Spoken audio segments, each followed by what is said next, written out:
Hey y'all, it's entry number 27 of this offseason series where we discuss a different player's fantasy value each day as a group.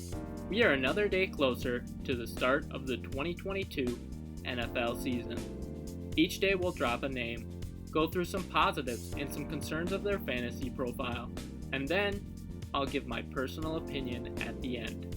Today's discussion will be on Alvin Kamara, running back, New Orleans Saints. We'll start with the positives with Alvin Kamara's fantasy profile. To start, we'll talk about how he's a top-tier pass catcher. Alvin Kamara is a true dual-threat back who has one of the highest receiving ceilings of any running back in the league.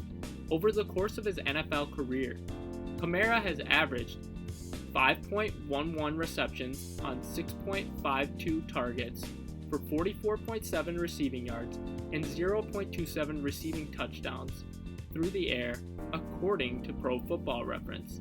When you add these averages to Kamara's career averages of 12.5 carries, 58.1 rushing yards, and 0.64 rushing touchdowns per game on the ground, you can see the massive ceiling that Kamara has when he's healthy and everything is clicking.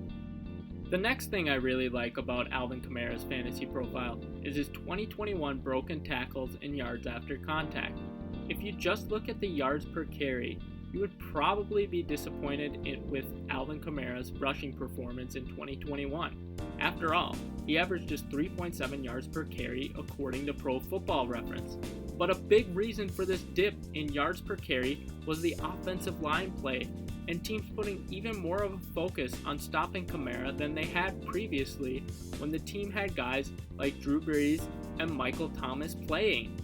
During the 2021 season, Alvin Kamara posted an above-average broken tackle percentage of 16.7% and had 67.9% of his yards after contact according to RotoWire. Kamara's still clearly got his rushing talent here. It's just a matter of if the rushing lanes will open up a little more in 2022. The last positive that I really like about Alvin Kamara's fantasy profile is his past fantasy football performances. In half PPR formats, Alvin Kamara has finished as the RB3 in 2017, RB4 in 2018, RB12 in 2019, RB1 in 2020, and RB8 in 2021 in total fantasy points over the course of his career, according to Fantasy Pros. He's only one of two players to finish as a top 12 fantasy running back in each of the last 5 seasons, alongside Ezekiel Elliott. Moving on to some of the concerns with Alvin Kamara's fantasy profile. To start, we have to talk about the potential suspension that he may be facing. Alvin Kamara was arrested for alleged battery in February after the Pro Bowl, and there's speculation that he could end up getting suspended for a few games during the 2022 season because of it. While Kamara's legal case pending in Las Vegas has been pushed back to August 1st, if Kamara does indeed get suspended for 2022, his fantasy value will obviously drop a bit. The next major concern I have with Alvin Kamara's fantasy profile is that his former head coach, Sean Payton, is gone. The New Orleans Saints saw their head coach, Sean Payton, retire this past offseason. While offensive coordinator Pete Carmichael has been with the Saints since 2009 and should run a lot of the same stuff that the team has run over the last decade, including heavily featuring the team's running backs, particularly in the passing game, he hasn't spent a lot of time as the team's primary play caller on game days during his time.